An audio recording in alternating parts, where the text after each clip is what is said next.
Welcome to the city, Mastermind City. Hi, I'm Fay Chapel. And I'm Stacy Maynard.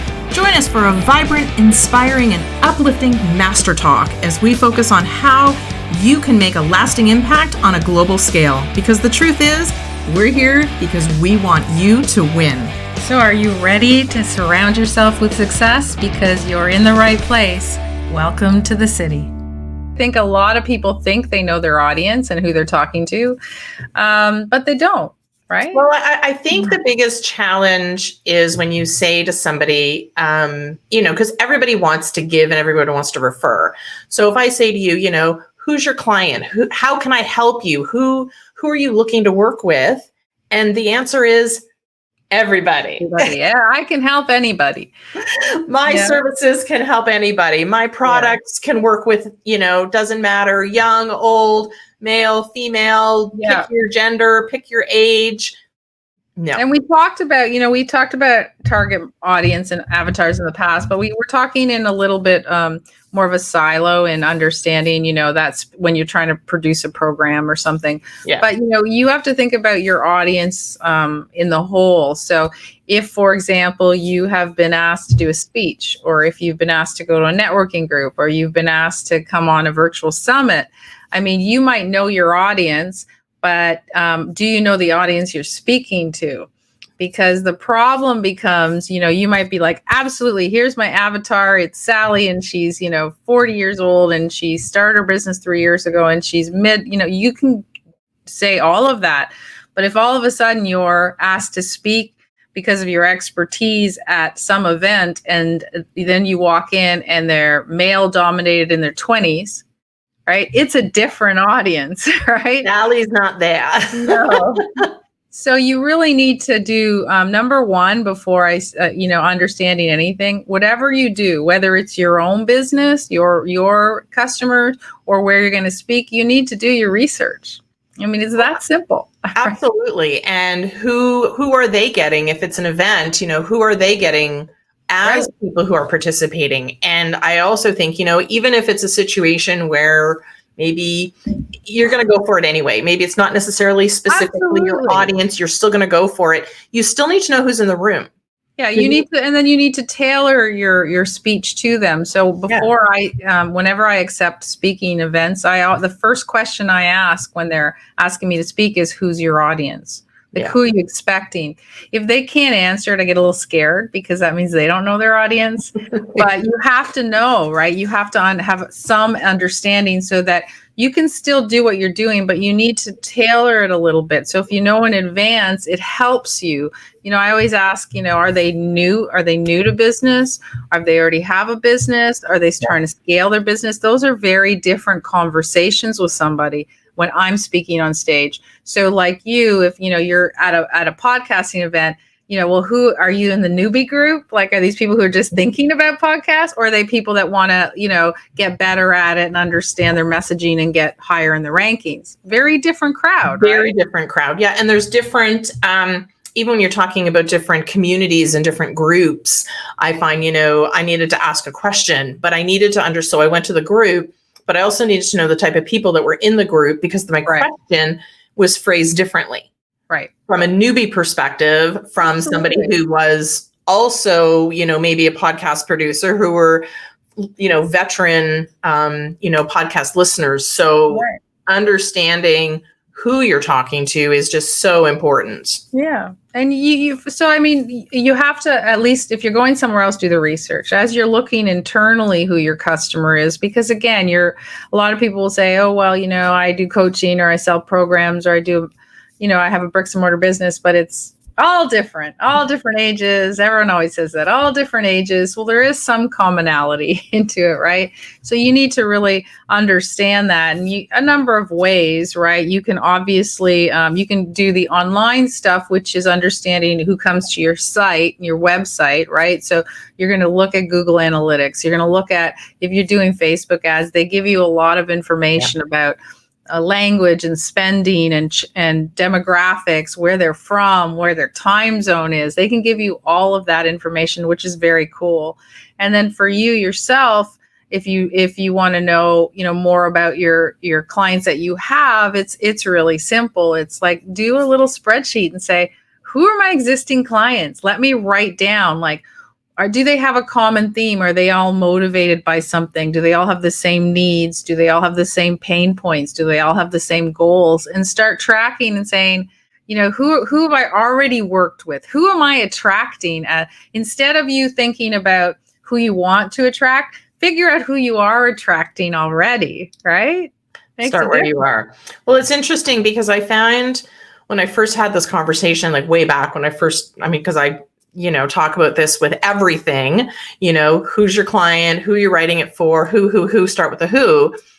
But as soon as people start to do that, they start to go, well, wait a minute, aren't I saying no to other people? So if I position, I'll just go the male, female route or whatever gender. If I position my website as an example for female clients, because that's who I'm getting, that's who I'm attracting, but maybe that's not exactly who you want to work with. Maybe you do want to attract a different, demographic. They think, well, I've got this website and it's very maybe feminine looking. Am I saying no to all the male clients? So that's, I think, where a lot of people get really confused. Well, I think, there's two sides to that. One is, are you willing to walk away from the clients you're attracting? Right? Because the truth is, they are coming to you specifically because of how you're presenting your brand. Right. So if you don't have a lot of clients and you know that you would rather reach out to a different subset of clients, then I would say yes. But here's the best way to do that. I would do it with landing pages. If say you're selling a coaching program and it's about goal setting, because that's very generic, right? Goal setting. So I would do 2 landing pages, right? And I would do one that's go towards women and the other towards men. And then I would do 2 little like silly ads, like Facebook ads for $2 or $3 and see who comes. Why do you do Facebook ads? Because it's going to track for you, or Google ads, whichever. It's going to track the demographics of the people that are coming. And then you can see who's going to your pages and who's actually clicking and purchasing it. Or even if it's an opt-in, it doesn't have to be a full program. It can just be an opt-in, but then you'll gauge a little bit better rather than saying, I'm just going to change everything and hope it works. Cause that's, throwing spaghetti on the wall, right? On the wall, hoping something will stick. Well, it's interesting when I do, cause I've helped some clients in the past with Facebook ads. So it's been really interesting. So typically, when they say everybody, all men, all women, and all ages. So literally, they're, sometimes we do it just by geography, radius around a certain area. But it's been really interesting because I'm like, okay, here you want like 18 to 65. Well, the way that you talk to an 18, 20, even 30-year-old is very different than you talk to a 50 or 60-year-old person. So you do the ad, but then you realize that, the person who's actually clicking on the ad is like between 40 and 50. Right. And then when you kind of mention that, they go, oh, wait a minute. Actually, that's who we're trying to target. Right. Well, great. Then don't spend your money on the 18 to 30-year-olds or the 65-year-olds. And that's why absolutely you should do a Facebook ad, even a little cheesy one that doesn't cost you much, just to understand your demographics. So, because people, as soon as you say advertising, or as soon as you say, Google ads or Facebook ads, even Google Analytics, which is free. So understand that. But once you say that, people are like, oh, well, I can't afford it. Well, you can. $1 or $2 a day will actually give you demographics, believe it or not, or just throw in like $50 for a day or two. And that'll give you all the demographics you need initially to see, who your audience is. But I think, that's number one. It's like, you need to understand who's clicking on your stuff, right? Who is it? What are their habits? What are they following? You get all that information from doing a couple of ads. And then, so that's one way of doing it. Now there's people here in our audience that are too scared to do that, right? Because I think we know most of you guys in the audience, and you're too scared to even do Facebook ads, right? So it's interesting when you think about that though, right? Because when you do a Facebook ad, you're putting it out to people that don't know you. Right. And a lot of times, unless you just do people who like your page or friends or, friends of friends or something like that, maybe you feel like it's a warm target. But typically a Facebook ad can reach a demographic that doesn't know you. So that's where you really do start to understand why they're clicking on it. And then, but I think another thing happens because you kind of go, well, do you want a client who's 20 years old? No offense. They're a great demographic for some people, but do you want to work with them? I know a lot of it's really interesting when I see, I don't know, like realtors or mortgage brokers, and they'll say, I want to work with new home buyers. Right. I've a couple of people that I know who want to work because it's fun. They're new. They want to work with new home buyers. They make a certain amount of money. So they really drill down. But then you look at their marketing and their social media, and they're putting posts out about like $7 million homes and huge kitchens and, just out of a price point that maybe they won't be able to afford. So, if you want to work with them, understand them. And like, do they actually have those clients? Do they have those new home buyers, or that's what they say they want to work with, but actually they're all resellers or they're listings that are not, it's exactly opposite. So have they really looked at their information to say, who's buying my stuff? Who's spending their time with me, and what can I do? Right. So an easy way to do it for everyone on Facebook is simply ask the question on Facebook. Right. Find out, like, if you're, let's take the real estate. If you have 500 friends, just say who on this, in my group is a first time home buyer. Just curious. See if there's people in your group or in your Facebook following that actually is your demographic, because, in mine, I have a lot of friends and because I am one of those people who just allow everybody into my Facebook feeds. And so I know that most people that I don't know are interested in my business and what I do. So generally speaking, most people are, have some knowledge of what I do. But for some of you, you might not even know, right? So you have to go into your groups or go into your followings and start looking at what they're posting, the comments, right? Start looking at their comments, their engagement, what's going on with that. So you actually know if in fact your group or your target is something that is right for your business, or you have to go, okay, this isn't working. So I need to switch something. What am I doing wrong because I'm not attracting the right group? Right. And so I think we also need to start to learn about the demographic we do want to. A lot of people go, you know what, I want to work with somebody like myself. Yeah. That seems to be a common. I'm not sure I would want to work with me. But me neither. I wouldn't want to work with you, but I do. But I know people who say that. They're like, similar age, similar gender, similar lifestyle. Maybe they're also parents. So you start to kind of attract that thing. But if it's something like something the complete opposite, whether it's a new home buyer or whether it's maybe I'd rather work with men because I like their quickness in regards to making decisions, or maybe their business structure, whatever the case may be. If you want to work with males, you also need to understand what they want. Right. Because it's not you, the new home buyer. Well, that's not me. So if I was a realtor or a mortgage broker, I would need to get into sort of the psyche of that 20 to 25-year-old. Yeah. Where are they? What kind of things do they say? How do they talk? Where do they hang out? Right. The hangout piece is key. Where do they hang out? Because you need to know, because if you know what groups they hang out, you can target those groups, right? If you know what competitors they use, you can actually target those competitors if you want to do ads and get into it. And I think competitor, I mean, that's a big one. I think everyone kind of ignores because they go, oh yeah, there's lots of people that do this. This is the guy that does the most. Okay, well, why does he do the most business, right? What is it?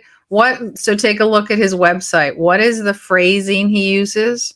What does he offer? How is that connection? Does that make sense to the audience that he's talking to? Because copywriting and phrasing are huge when you see, the difference in positioning. So if you think I want to have his customers, then okay, if he's successful, he's phrased well. So you want to go and see what's the comparable between how you phrase something and the successful person phrases something, and then you should start emulating that and using it, right? Absolutely. But there's nothing worse than, again, though, emulating somebody and then that's not really who your audience is. Like if you're targeting, there's one way, but switching directions in midstream, if you already have a business and you're doing well, then don't change everything. If you want to add a layer, again, go the route where you can find alternative ways to go after them, which is ads and landing pages and stuff, but don't change your whole makeup if you're already have a business, because you might lose those customers.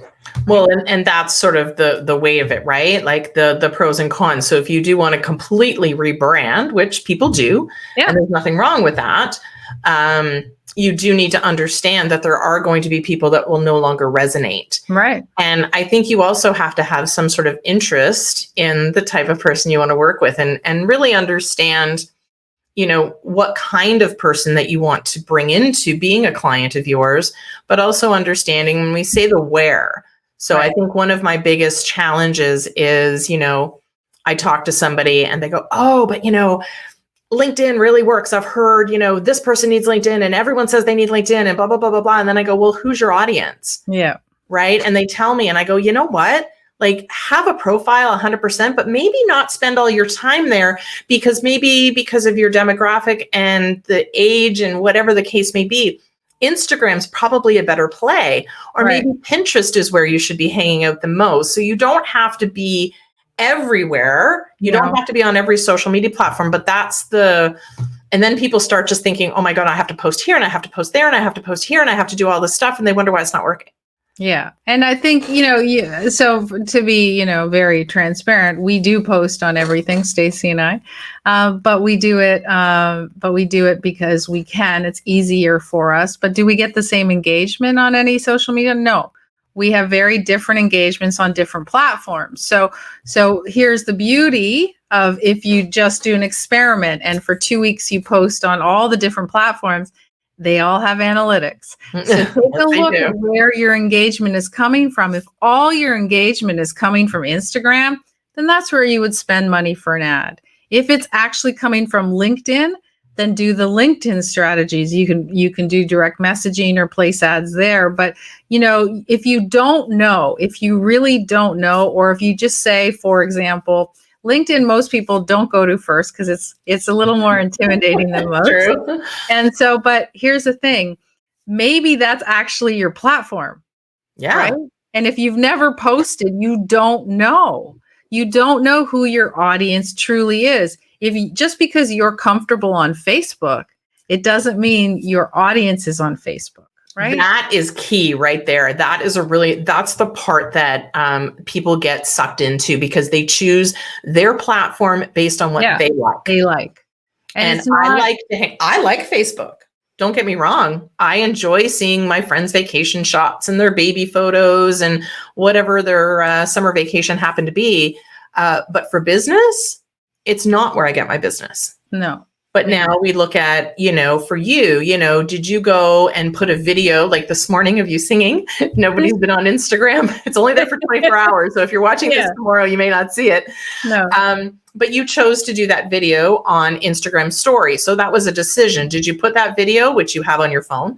Did you put the video on LinkedIn? No. Did it go over on Twitter? No. Right? You made a decision based on the platform that you're going to get the most engagement on. Yeah, I'm never going to I'm never going to put that to show up on LinkedIn because it doesn't make sense. It's a bad connection. The people that are on Instagram that like it still are potentially my customers, right? But they see a different side. Same information that we produce for every different social media, but we present it differently, a little differently, right? Yeah, so that's based on understanding your audience, but also understanding where your audience is hanging out and understanding the language. Right. So, and the stories thing is a big thing, right? Like, because I think people don't understand what you're posting on your feed and on your story. We've talked about it before, but so different. So you're going to get a different people who look at the feeds are the different people than look at stories. Completely different people. Right? It's true. So the strategy is different, but also understanding, the people I find on Twitter, they want quick, quick little snippets of information. So the way that you present that, but maybe the people who are on Twitter, because they're consuming small bites of information, you also have to translate that to the way that you talk. You have to translate that into how you speak on your landing page, how you're speaking in your videos, so it's really trying to understand really what makes them tick. Yeah, because at the end of the day, again, it's about them.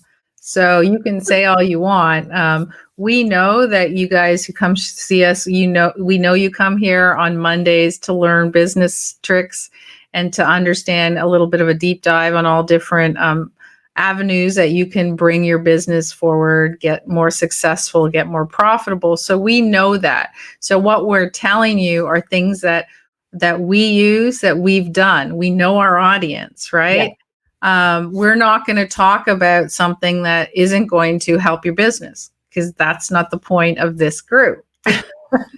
Like if you went, because you're very knowledgeable in a lot of different segments of life, you've said many times that you've done feng shui training. Yeah. And stuff like that. I have my master designation. I still do it for my friends and that. Do I offer it out? No. Do I know it incredibly well?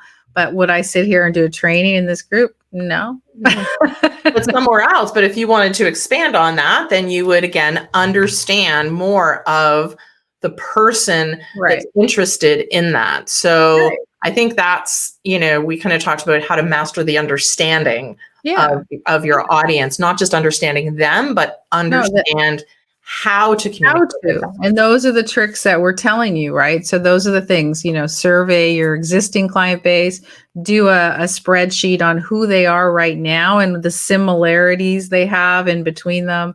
Google Analytics, Facebook ads, there's so many things, all the free analytics on every channel. So you can go to Instagram, Pinterest, they all have analytics. So dig a little bit deeper. Not scary. Don't worry, because here's the thing. If you click on the analytics button, nothing blows up.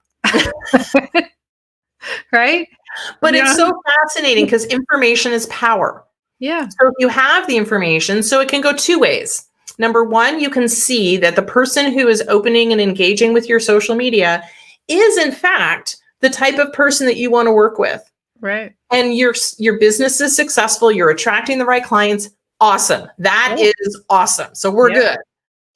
The second way it can go is that you click on it and you go, oh, I'm attracting, 20-year-olds when actually I'd rather be attracting 40 to 50-year-olds. Right. Maybe I'm talking too young, maybe, whatever the case may be. Yeah. Then you can make that adjustment, but you can't make the adjustment until you know the information of who's actually engaging with your stuff and who you want to work with. Yeah, and I think everybody. And I think a lot of it. So understanding both your existing audience, what the audience you're looking for, and understanding the audience you have, all come into play, right? Because if I was a marketer and you came to me and said, "Oh, I need some help," I would look at your statistics. Right. And I would say, okay, well, this is what you're getting. So remember, if you do that, they're going to say, okay, this is who you're getting. So I would, cater more to them and change things. But you have to decide if that's who you want in the first place. Right. So, you never know. Sometimes you're surprised if you haven't really looked. I'm very rarely surprised at who is interested in working with me, but occasionally I am. Sometimes I just kind of go, really?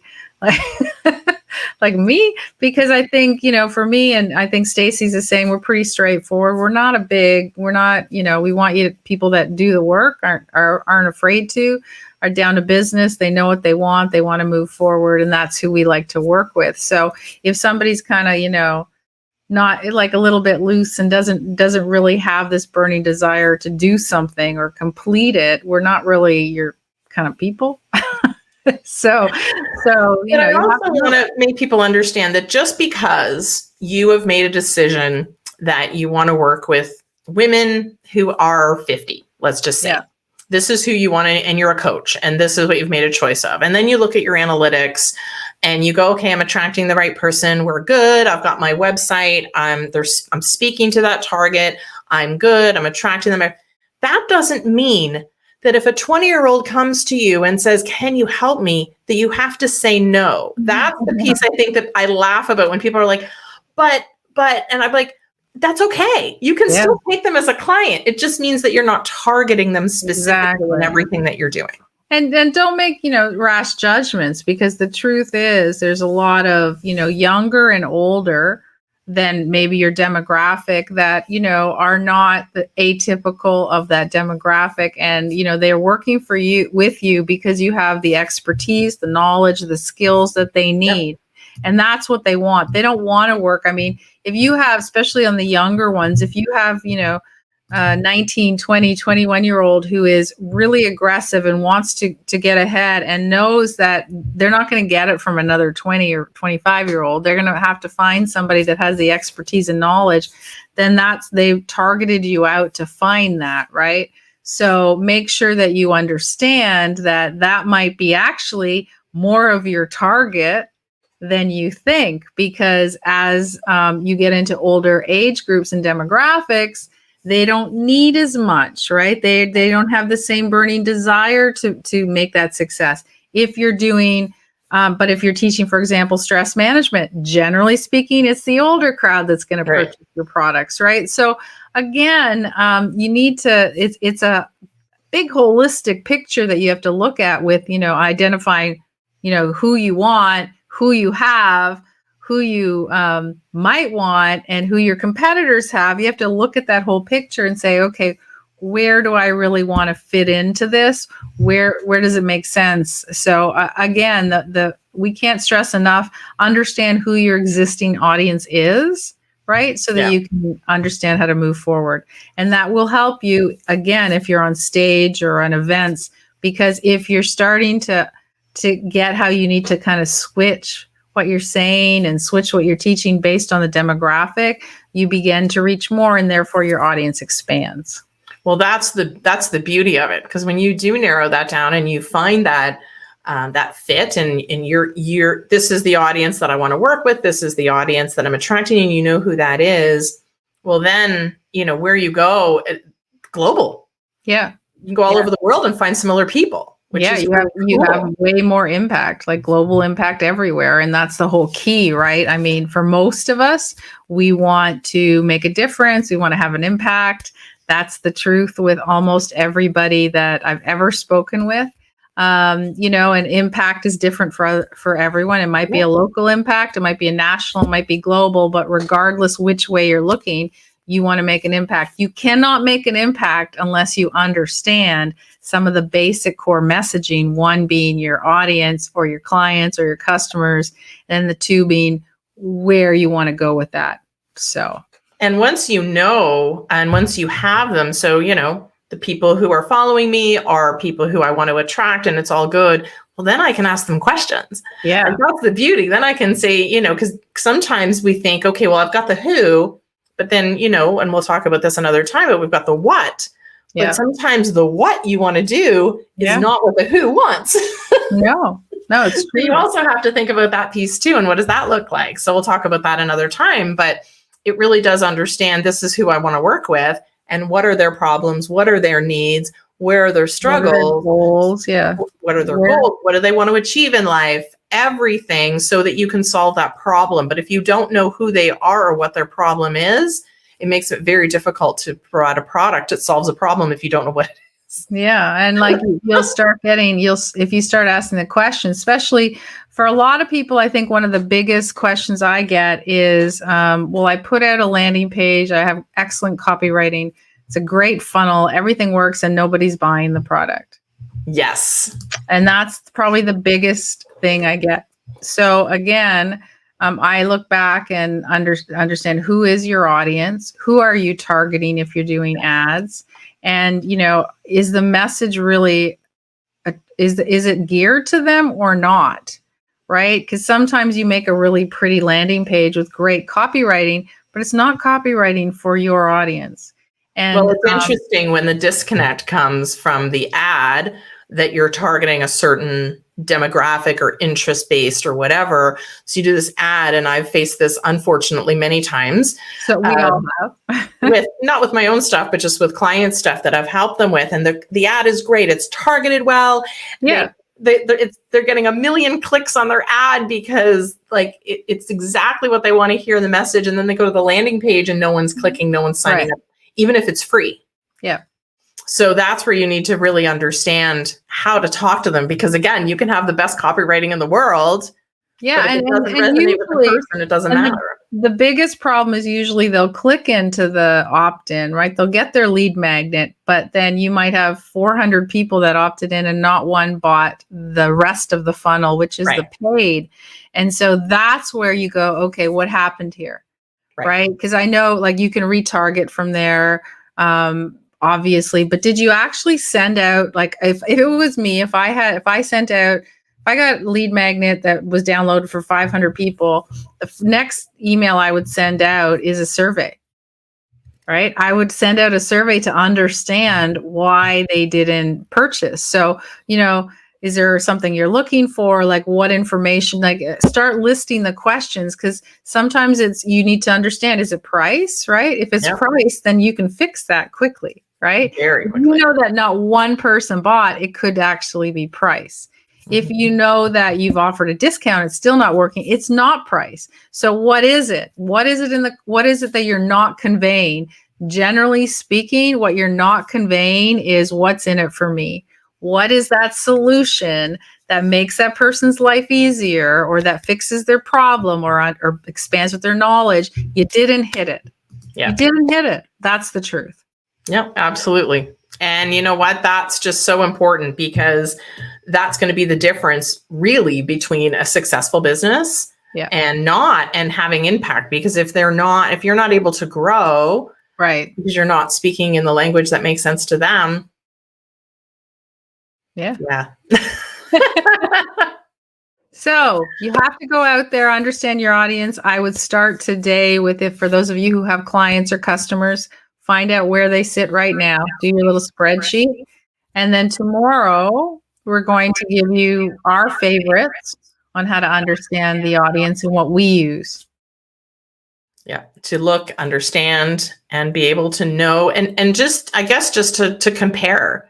Yeah. Again, just going back to, are the clients you're attracting the ones that you want to attract or not? And if they're not, then you can change, but you can't change what you don't know.